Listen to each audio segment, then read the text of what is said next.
working with you guys and working with the community as well, and in hopes of serving justice in your court.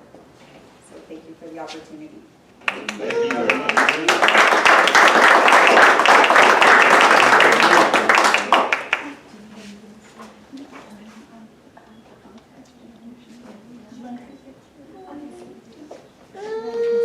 Would you guys mind if we take a picture together?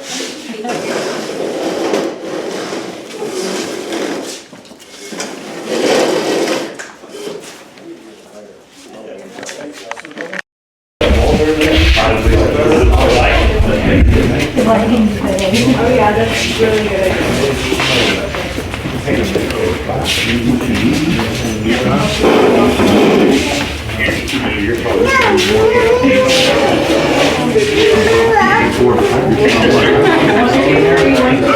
Everybody hold up now. Mug shot. Ready, guys? Can we scoot over here to the more end? Thank you so much. All right, ready, guys? Thank you. Thank you. Nice to meet you too. Thank you. Look forward to working with you. I'm so sorry.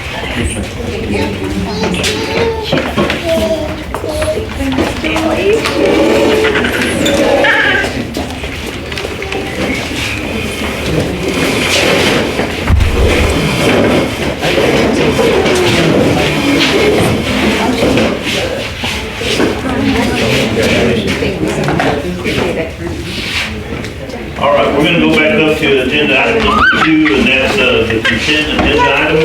And the only thing we have there is the minutes, and we're going to ask if we can table this one.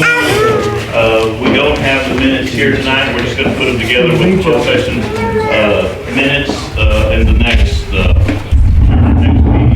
So at this time, I'll entertain a motion to table this. I'll make a motion. Motion made by Joseph, second by Henry. All those in favor? Motion passed unanimously. All right, the next item on the agenda is agenda item number 3, and that's public comments. And we do have one that will be presenting tonight, and that's Phelps with the 2020-25 operating and capital budget. We have Mr. Wagner here with us tonight. Turn it over to him. Good evening, everybody. First, thank you for having me here.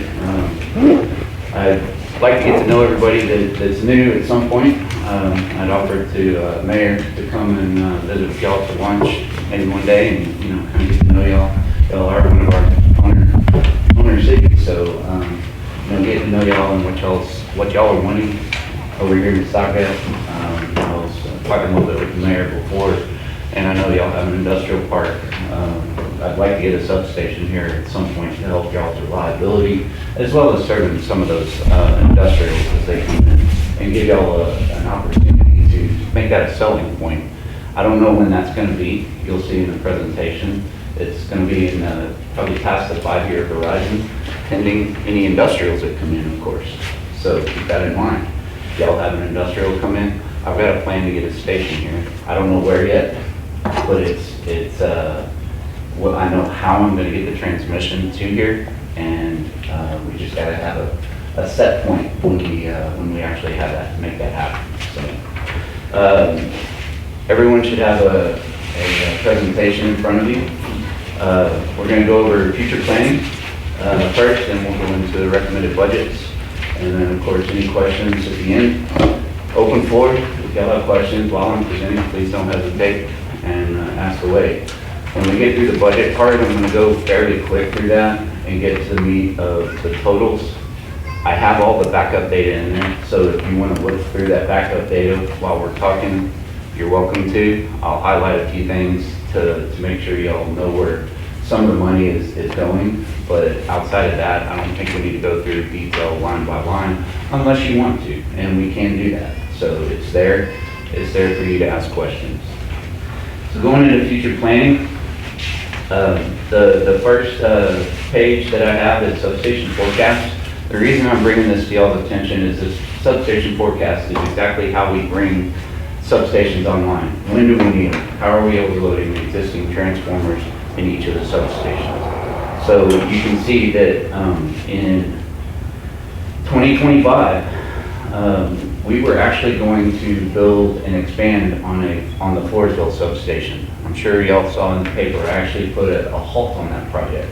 I did not believe that that was the right project because that's one location that's serving the entire city of Floresville. We need to look beyond that. And you'll see in the next slide, there's a lot of subdivision growth between Floresville and Eagle Creek Sub.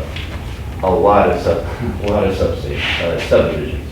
So we need to make sure that we're serving those folks adequately, that the substation is really more centralized to those load centers and not so far away, right there in central into the Floresville. You'll see that, you can see right here at Floresville T4, we were at 123% of base loading is what we're projecting. When we get Bentwood put in, we'll be able to shave that load and get that transformer back under where it needs to be. Mission T1 is an industrial park, Mission Rail. Y'all may have heard of it here in Wilson County. It's right up there at the Bear County, Wilson County line. There are multiple industrial loads that we're trying to get. Anything from 15 megawatts all the way up to 250 megawatts. Keep in mind, Phelps is a 100 megawatt load, or 100 megawatt utility. If we get a 250 megawatt, the income not only for Phelps, but for the owner cities goes up. We're spinning meters in one shot. So that's what we're shooting for. We need industrial loads so we can start increasing that revenue, start helping y'all's budgets of Floresville, helping everybody's budget by increasing the amount of money we bring in.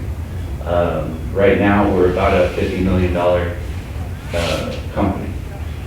And that's just $50 million, that's what we bring in on an annual basis.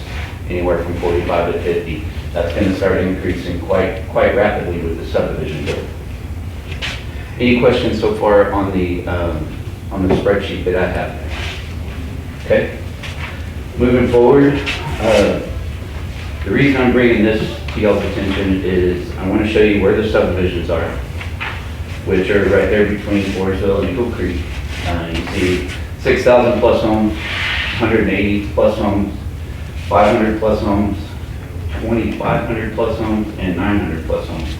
There's another subdivision that's going to break ground in 2026. I don't even have on here. It just came up this past week.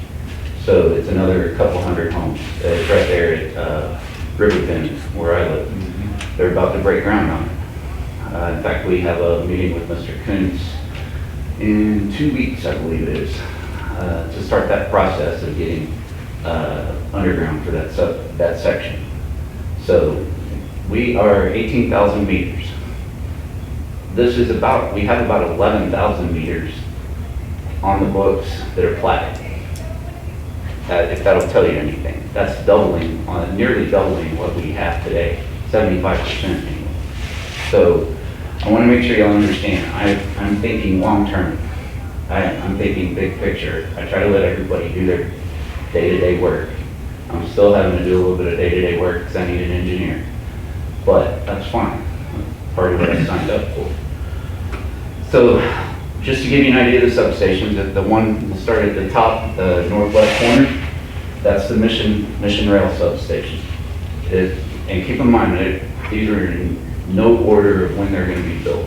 Okay? So all of these are future ones? Future, Okay. yes sir. We have 4 current ones: Eagle Creek, Floresville, Fall City, and Sutherland Spring. Those are our 4. We can serve most of the county with that for the current future. We start doing this, we're going to add the Bentwood substation, and we actually have a contract with the landowner already, and we're moving forward with it. We're going to be able to do, I anticipate we're going to be able to do that for as much or less than what the Floresville project was. So my selling point to the board, and thank you to the board members that showed up today for Stockdale. Appreciate y'all's support.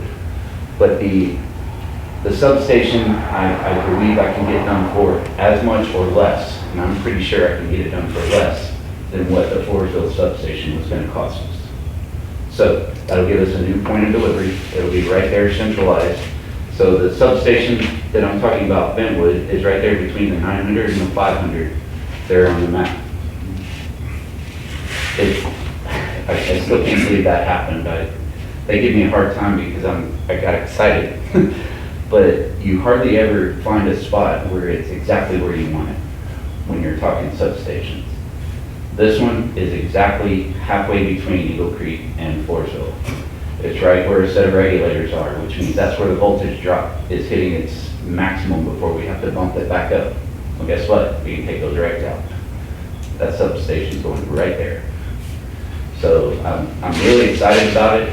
We're not supposed to close on it until mid-December. We're doing our due diligence on it, meaning we're doing environmental reviews.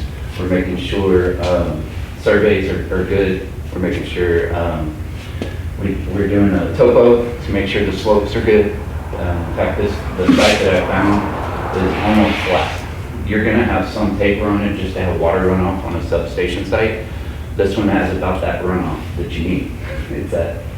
Again, it's exciting. It's a great spot. I don't have to do a lot of dirt work.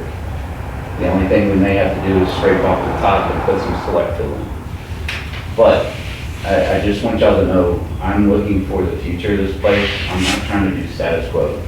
I want to make sure Wilson County and Phelps can serve all the loads that are anticipated from the growth coming out of San Antonio. Moving on down the line there, just to the right of 180 plus there is a substation location on the east side of Floresville. That is the industrial park.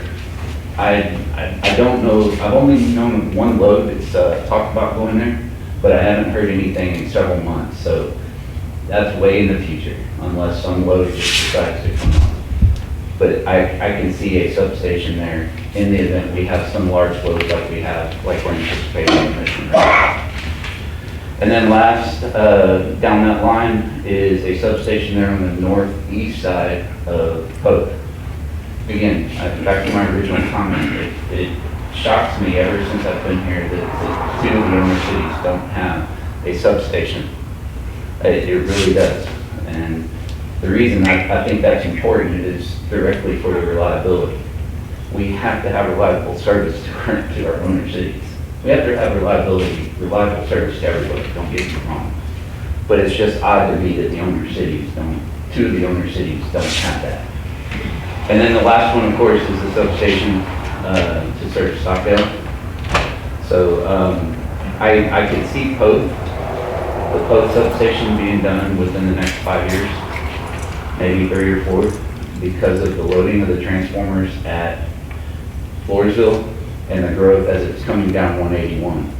Again, all of this is up to adjustment depending on what comes to the Stockdale area, Lavernia area. You know, as we continue to bring loads down the 87 corridor through Lavernia South, or southeast, you know, we're gonna have to take a look at Sutherland Springs and make sure it's not overloaded and that we still are able to serve you guys here. So again, it's a moving target, but just know I'm thinking about y'all and all of the future planning. I'm thinking about the entire county as I'm doing future planning, okay? Any questions on future plans? Okay.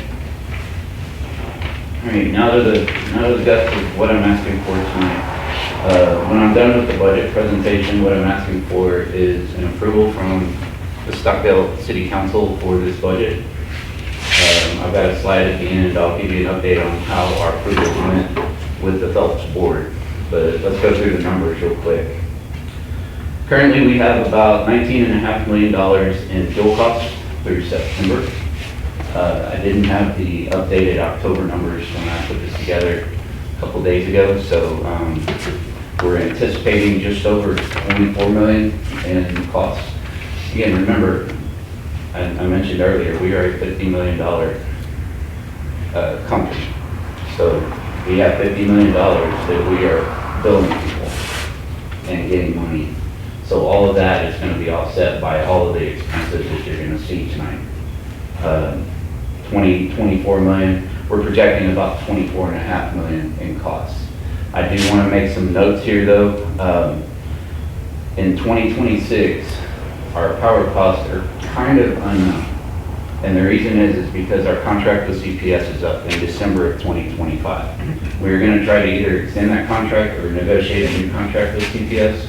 Additionally, we have some hedging with some gas companies that are part of that power cost to help us. If y'all remember Uri kicked everyone's butts, right? So we're trying to make sure that we don't have that problem again with cost of power. In the event we have these huge escalations in gas prices, we have a couple of contracts that keep our pricing of gas steady, so that we don't have that big hit like we had during the year. We're going to try to negotiate with CPS to see if we can do something a little different to help us save even more money, but I don't want to go into details on that tonight. We're starting to talk, but we haven't gotten into the meat, and I don't want to really say much more about that until we get to that part, and because that's contract negotiations. Additionally, we've already talked about this in 2026. We're anticipating subdivision growth to start escalating quickly. If you recall on the map, the 500 home subdivision, they're anticipating second or third quarter of 2026 for the homes to start going up in this first section. That first section is 120 homes-ish. So we have to be planning for those situations. And so our contract's going to reflect those escalations in demand. Again, we're a 100 megawatt utility. We're going to have to look at something higher than that when we go to the negotiating table. Any questions on power purchasing? Your forecast isn't a lot higher than what your forecast, 25's forecast is not much higher than 24's. Correct. But And that's based on current CPS contract. Okay, you're not worried about, so your average growth is like 2 to 5%. Yeah. I guess you're not worried about Yeah. affecting that? So this is the tricky part. It's a great question. This is the tricky part. We could have actually something lower than 24 million, 24.5 million. It's all weather dependent, right? So when we have, if you look at last year, in July and August, we were 5 to 5.5, almost 6 million in revenue for those 2 months. This year, it was 4.8 and right at just over 5 for those same 2 months. Last year was 100 degrees, how many days? This year it was not near as hot. We want meters to spin, so that's our revenue. But we can over adjust that and make it look higher than that. But it's a trick, because like when you're doing load we escalate the reason I'm saying it's a great question, because we escalate the transformer loading a little quicker. And the reason for that is because if we don't have facilities in place to serve that load, then we can't serve it. This is power purchasing. We can adjust this as we need to. It's not material or equipment related. We have, let me give you an example. Power transformers. Power transformers are either 2 years out or 5 years out, anywhere in between there. We had I talked to some of my old consultant friends all the time, and they had Waukesha transformers. 2030 was the date that they quoted for delivery. 2030, and we were in 2024. That's 6 years. That's nuts. And you have to have a power transformer to take 138,000 volts and transform it into your distribution voltage so you can get it out to your customers. So, I'm looking at some other options of potentially buying some used transformers to interim, just in case we can't get a transformer in time. There's a lot of things going on in my brain that are just, I'm trying to plan ahead. I've been an engineer for 30 years, and that was my job a lot of the times, is making sure we're planning ahead, looking at the bigger picture, and not just looking at today. Aaron, the last one we bought was like 3 years out. Yeah. So that was Elgin, I believe, was the last transformer. That was the one that was supposed to go to Floresville, but the Eagle Creek failed. Right. So we moved it to Eagle Creek. And I said, that was the and now we have a Virginia transformer. We were able to get that within 1 to 2 years. So, you know, it really depends. If you're looking for low cost or if you're looking for quick turnaround, it's got a lot of factors in there. So, does that answer your question? It does, yes, thank you. So, moving on into the O&M budget, again, I'm not going to talk a lot about this. We did give about a 3% raise to our folks. There's been a lot of them. I'll just be upfront. There's some that haven't had a raise since 2018. And I about fell out of my chair when I saw those numbers. Yes, sir. These are in millions, right? I'm sorry? This is 3.4 million. Uh, So like starting that top line, top left is 3.4 million, 5 million? No, those are in thousands. It is thousands? Those are true numbers. I see what you're asking. No, there's no factor in there. That's the biggest escalation that we have, really in a lot of this. You'll see in one of the slides, I sat down with each individual board member and we went through every line item with a fine-tooth comb. We looked at it from, I couldn't find, there were spreadsheets I couldn't find that I had to create. I'm breaking it down where we're looking at, you know, we paid this person in August, one-time shot, but yet we were forecasting it out as if it had been there the whole year. So adjusting things like that, just making sure that, again, I don't want to go into the detail. This isn't the right place for it. If y'all are ever interested, don't hesitate to give me a shout. We're going to be transparent to everybody, okay? But I made sure that I understood the numbers from a very in-depth point so that if somebody asked me a question, I should be able to answer it, but I'll just be blunt, I'm not a CFO. I'm still trying to find one, but I know a lot about the economics and how the budgets are supposed to work.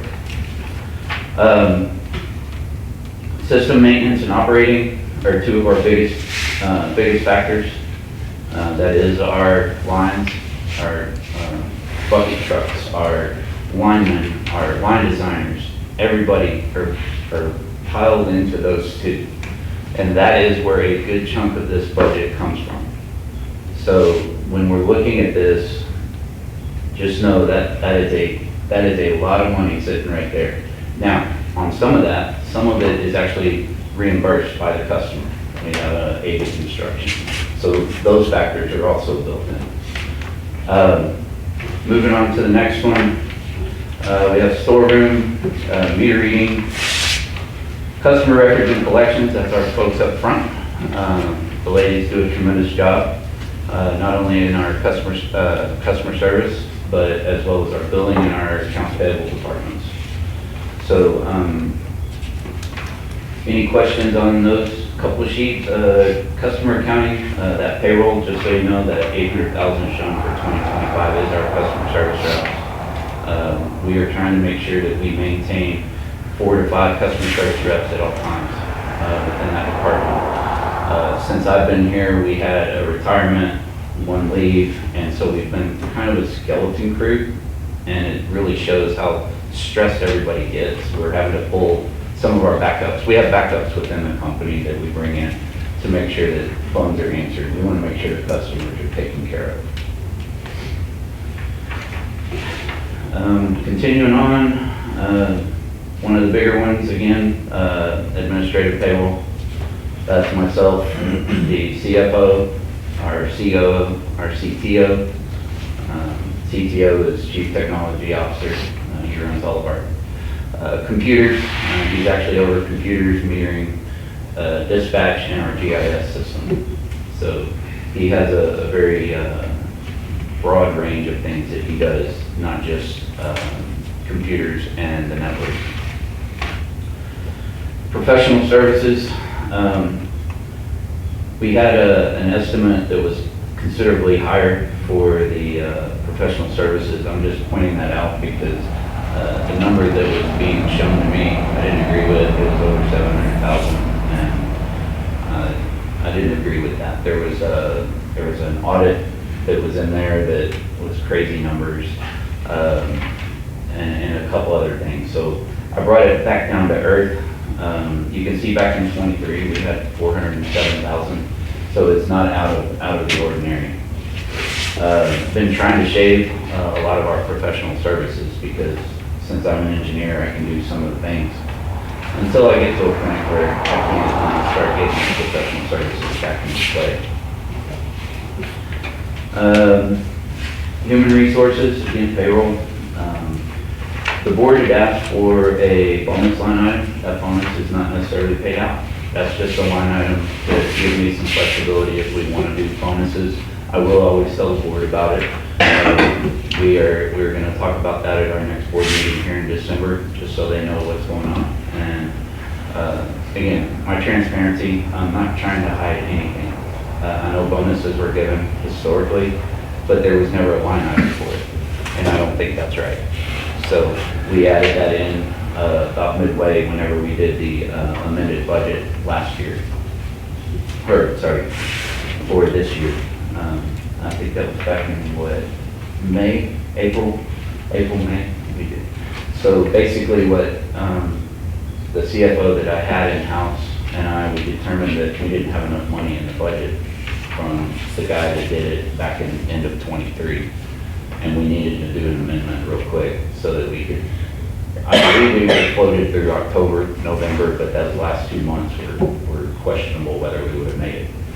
So that's why that amendment was done.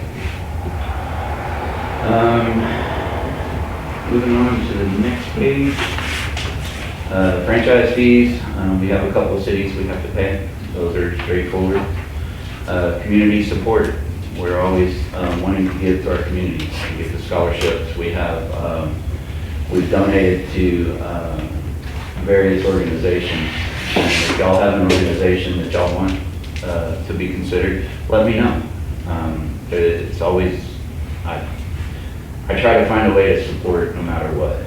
I'm sorry? Little League. Give me a shout. I mean, we support, I believe it's soccer, or I believe it's soccer we support in Floresville. So I don't know why we couldn't do that. You know, we supported the lineman that passed away. We supported their golf tournament because we were going to support it anyway, but we couldn't make it to the memorial that they had in the Barnet for him. So we made sure we gave plenty for that golf benefit. So we're always here to support the community, always. Rest of that are just standard costs. So let's get to the meat of the O&M. We had a $8 million budget that was adjusted back in April, May. We're asking for about $8.4 million for 2025. I believe we'll come in under that, but you never want to cut yourself short, and whatever is left goes into good buckets. If you recall, back in January, February, we actually had some money left over, and we actually injected that into our URI fund to try to bring that URI fund quicker to payoff. If you recall, we were trying to collect about $20 million through our G&T fund. So we had that $2 million left over last year, and the recommendation was to put it there. I've got all kinds of things we can go try to pay off, whether it be bonds or other areas, but if there's money left over, it will go to somewhere that will benefit Phelps and benefit the owner cities. Moving on to capital, just a few things to highlight here. When I told y'all I can do the Bentwood substation for about the same amount, keep in mind, we've already bought a bunch of that material. So what you're seeing in this budget is $3 million for land and above grade construction. So there's about $3 million out of the $7+ million that was budgeted that's left over. I believe I'm going to get it well under that, especially with the site that we were able to find. but I want to leave that budget in there just in case we come across some things that we weren't aware of. But I'm fairly confident if things go the way I see them going, we'll be under that budget. The rest of that, you see several $8,000 shots there. Those are security cameras. We have to do better on security on our substations. We have to.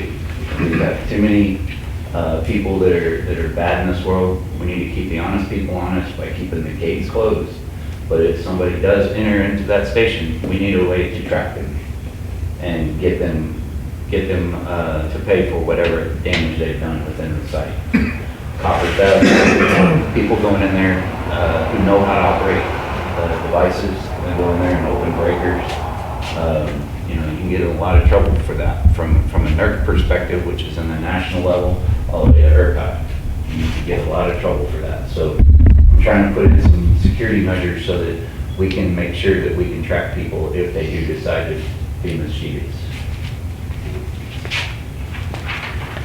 Next page, we've been doing a lot of pole inspections, and we are finding that there were a couple of years that had not been inspected within the program that Phelps had set up many years ago.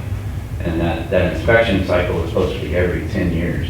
We found some that were 10 or 15 years old. Some of the poles that we found were only 5 to 10% holding strength. That's not good. We have to get those changed immediately. So we've gone through and all the danger poles or the priority poles, whatever you want to call them, they've been changed out. But there's still several, and I say several, about 2,000 poles that have to be changed out over the next year. So we're taking the budget money that we would normally use for inspections next year because we don't have any speeders that we are aware of that need to be inspected next year through that 10-year cycle. We're taking that money and rolling it in, plus adding some more. So we need just shy of $2 million. You see that 1.8 million? That is for those pole changeouts. We have to do that. We don't have a choice. It is a safety issue with people driving down the road. Anybody that's underneath the line just walking. We have to get those changed out. We have to keep the public safe. The rest of that is really just annual ongoing costs. We have 5 projects that we're wanting to do. Won't go into detail, but those are typically conductor upgrades to better serve areas or where conductor is too small to serve the currents that are being passed through the conductor. We need to upgrade those so that they don't burn down, and we just don't need to have that happen. Overhead and underground devices, really not a whole lot for me to go there. Those are just annual escalations on what we do on a day-to-day basis. Transformers, the only thing I'm going to jump out there, all of those except for the last one are normal. The capacitors, I'm wanting to put capacitor controllers on our capacitor banks. I can pay for those basically with savings on losses. The system has some fairly significant losses on it that I'm trying to identify the main sources of. One of the things we can do is put controllers on the capacitor banks that are VAR controlled, meaning they control the actual VARs, not just what we use today, and that's time temp. In other words, right now all we do is monitor it, and if the temperature gets to a certain point and it's between certain hours, it kicks on the capacitor. That's how they work today. I'm going to go to the next step and put a sensor up there, and that's what that money's for. Services, streetlights, all of those are normal growth rates. Communication equipment, we need to upgrade our security systems from a cyber perspective. So we are upgrading to dedicated switch between our SCADA and our regular IT network. You want to keep those separated. Right now they're separated, but they're separated in a single box via an electronic settings. If somebody logs into that and knows what they're doing, they can get right on. We're going to build it with a redundant but a separate box so that they can't get in, or they have to have 2 levels to be able to get into it. Where that goes is our SCADA system controls all of our devices in our stations. Eventually, we're gonna have some of our downline devices on there as well. So keep that in mind. If somebody gets in there, they can create a lot of havoc. They can open transformers, they can open distribution feeders straight out of our SCADA system. So that's why we have to keep those separate. Again, there's some NERC compliance items that this will help benefit and prove if NERC ever comes to us for an audit, we can say we've got redundancy built in. Do you have any insurance against? Yes, sir. Cyber attacks? Absolutely. Absolutely. We have it through TML right now. We're looking at actually getting a secondary policy because TML started escalating their costs. And so we're going to look at an alternate policy so that we can get better coverage at a lower rate, hopefully.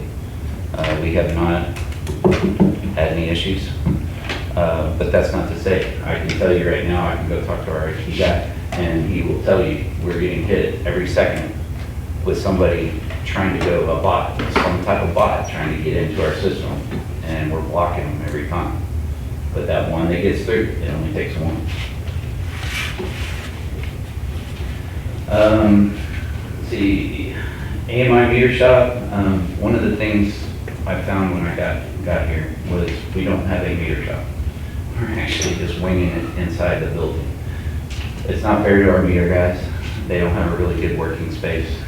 So at some point, I pulled that out of the budget for this year. I'm just making you all aware of it.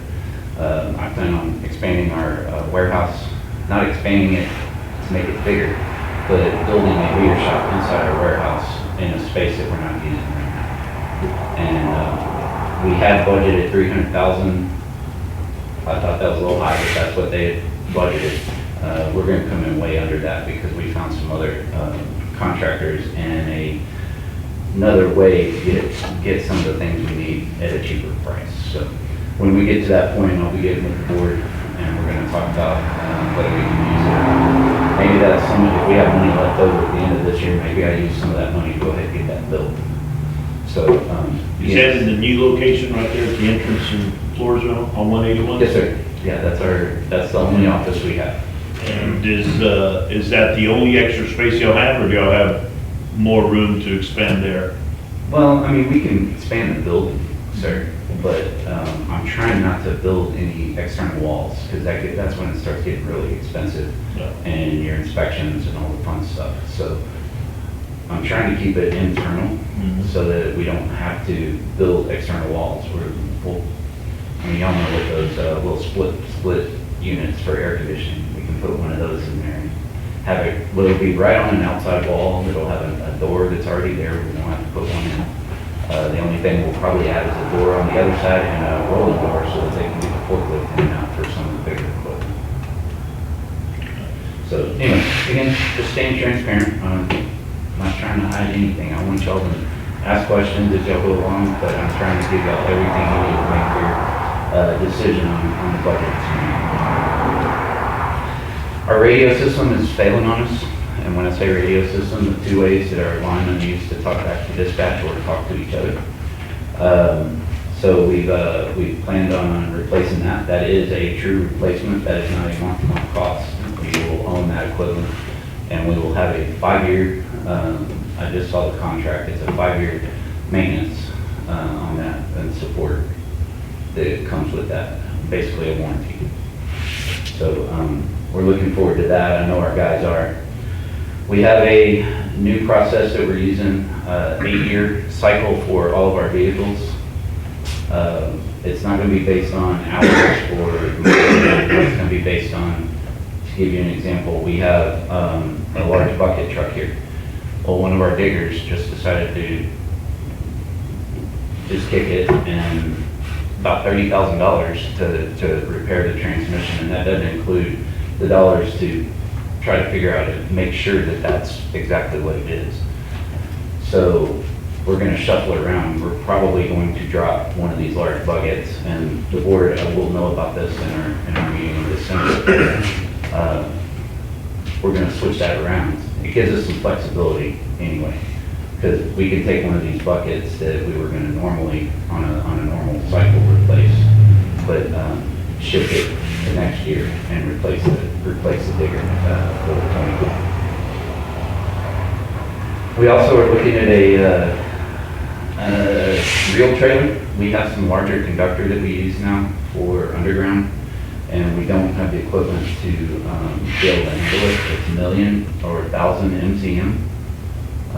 It's a underground primary conductor that we use, and it's just something we need the equipment to be able, for our guys to be able to get out there if we need to repair it. The only other thing I was going to bring to your attention on this is the skid steer. Talking with our right-of-way guys, they're doing everything by hand right now. If they're clearing a right-of-way, they're having to clear it by hand, throw it in a chipper, and then go to the next job. As you can imagine, if we had a skid steer with a mulcher on the front, we just mulch it right there on site. Take 2 seconds. I mean, you're taking a 1 to 2 day project and turning it into a 3 or 4 hour job. So it's an efficiency thing, and it also will give us, we have a new right-of-way supervisor. It'll give him the ability to start looking at feeders and start clearing feeders instead of just playing catch up all the time. So we'll be able to boogie through a lot of these right-of-ways and make sure that our right-of-ways are clear. Now, luckily, we're not in East Texas, where I spent most of my career, where the trees are twice as tall as the lines. It's really strange. We clear right-of-way, but the trees are so tall, and looking at it going, well, that tree falls, even though it's outside of our right-of-way, it's going to hit it. We don't have that problem here, but we do have trees that are in the line that we need to make sure we keep clear and keep the right-of-way clear so our guys can get up and down the right-of-way. Last section that I want to touch on is computer and software. Again, back to Darktrace is a cybersecurity software package. The other device I was talking about is actually a physical device. It's not the software. So Darktrace is going to allow us to upgrade our cyber side and also give us another level of protection for all of our credit card data that we store. I mean, we have to protect that data. Our customers, not only the credit card data, but we get a lot of other information that is personal to each customer. So we have to be able to protect that, and Darktrace will allow us to do that. The rest of these are just upgrades that we need. The Genetech support bulb and the Trimble GPS, I'm going to be able to get in this year's budget, so that one will go away from this budget. So the final numbers, looking at the capital, it's just shy of $14 million. Not something that y'all have not ever seen. As you can see, in 2021, we actually had $15 million. Just to go over the numbers and how they'll pan out, I'm estimating about $2 million in AV construction, so you take that out of that right off the top. The $100,000 depreciation, I didn't go over it, it's in the spreadsheet, but it just comes right back out. We add the depreciation in and take it back out. I'm not an accountant, I'm still trying to figure out why they did that, but I left it in there just so it's, again, staying transparent. So required funds for capital is just shy of $12 million. Phelps board agreed several years ago to go 50% bond, 50% cash. So you split that right down the middle. We need just shy of $6 million in cash to pay for it, and we need just shy of $6 million for bonds. Our current bonds that are available are just shy of $8 million. So we do not have to go for new bonds for this particular budget. Again, one of the thoughts I had is potentially using leftover funds to pay off 1 or 2 of our bonds to give us some additional equity and cash flow so that we can cut down on our principal and interest payments on an annual basis. So there's a lot of things we're going to be talking about between now and January and February to understand how we're going to utilize any funds that are left over. That's my presentation. I did say I was going to tell you a little bit about the board approval.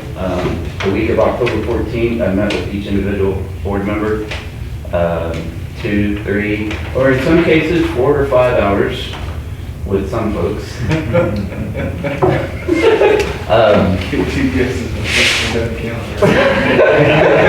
Exactly.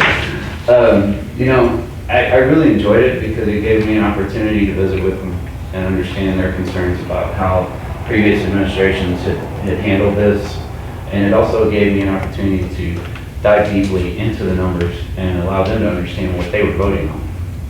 And that's why it's important for me to make sure that the board that I work for and the cities that I work for know what you're voting for. On October 22nd, we held a workshop. That's probably going to be the norm. The individual meetings will happen if a board member requests it from the future, but we'll normally just have a workshop and go over it in detail in the workshop. Our workshop was pretty short. I told you an hour and we kept it right at an hour. So we went through it really quickly. Then on October 30th, made sure there were no additional questions and received board approval. And I thank them very much for that support. And tonight, I'm asking the same thing of the Stockdale City Council. Any other questions? I think get some more lights around Stockdale. City lights. So we just need to talk about it. We can. They are, one of the things I was talking about losses earlier. We need to do an audit on our street lights and any security lights because I'm finding that we put up lights, but we're not getting reimbursed for them. And we have a street light tariff that's, I think it's $7 or $8 a light. And it ends up about 11 after everything's said and done, about $11 a light. But, you know, we have to be able to offset. So the way you calculate losses is kilowatt hours purchased minus kilowatt hours sold divided by kilowatt hours purchased. So you're basically just taking that ratio. And our numbers, the last time I calculated, were 11 to 13%, which is pretty high. You should be in that 5 to 7% range. And so that tells me we need to do some investigating on our system because those losses means that's lost revenue for all of us, city included. And we need to make sure we capture all of that. But the short answer, all you got to do is give me a shout, give our folks a shout, and just tell us where you want lights, and we'll go look at it and we'll start putting them up. That's not a problem. I think we've done some lights out here on this street, and last time I talked with your economic development young lady, she stated y'all were wanting a better spread on this road here, and we have to go to a different light, one that we don't keep in stock. So that's really, if y'all want to go that route, you can. It's just a different light, and it'll use a little bit more electricity probably. So your month to month will go up a little bit. But it's something we absolutely can work with. If y'all want to standardize on a light that Stockdale wants, well, let's do it. That's something we can talk about in a future meeting. Yes, sir. We'll get together. Right now, is there any questions on the budget itself? And you're seeking a vote of approval on that. So is there anything on that budget that you might have a question about? I only have one. You mentioned the funds for that winter storm. Yes, sir. Was it here and then? So the funds for the winter storm are coming out of our GNT rate. So it's not a budgeted item. It's going to be something that the GNT rate has three parts of it, and Uri is one. The other two are offset on costs, power costs, because every month it goes up and down. We can change it almost every month if we want. And it sounds like that sounds conceited. I have that authority to change it on a month-to-month basis, but we're not going to do that. We're going to try to keep it consistent. It helps everybody else budget.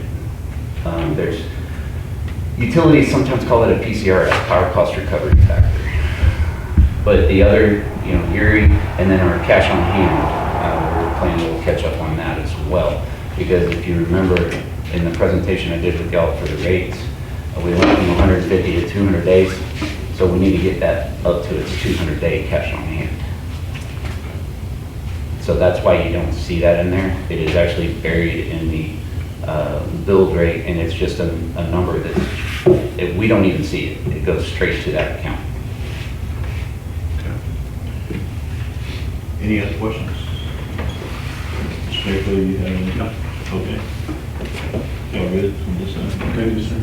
All right, if there isn't any questions, I will entertain a motion. I'll make a motion to approve the budget. Motion made by Joseph to approve the budget as presented. Do I hear a second? Second by Jeff. All those in favor? Motion passed unanimously. Council, thank you.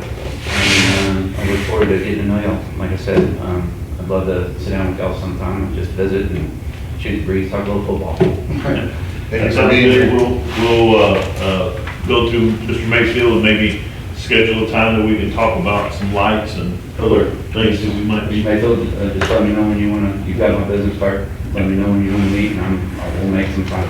Thank you. Thanks, you very everybody. much. Y'all have a great night. Have a good evening. See all y'all. See you in my house, I know. Now you know where I live. Good to be seen, not abused.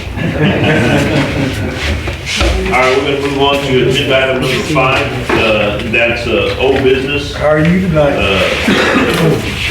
In You too. You have a good evening. in we're going to move on to agenda item number 7. That's to go into closed session. The time now is 7:54, and I will call us under closed session under government section code 551.071 to consult with an attorney.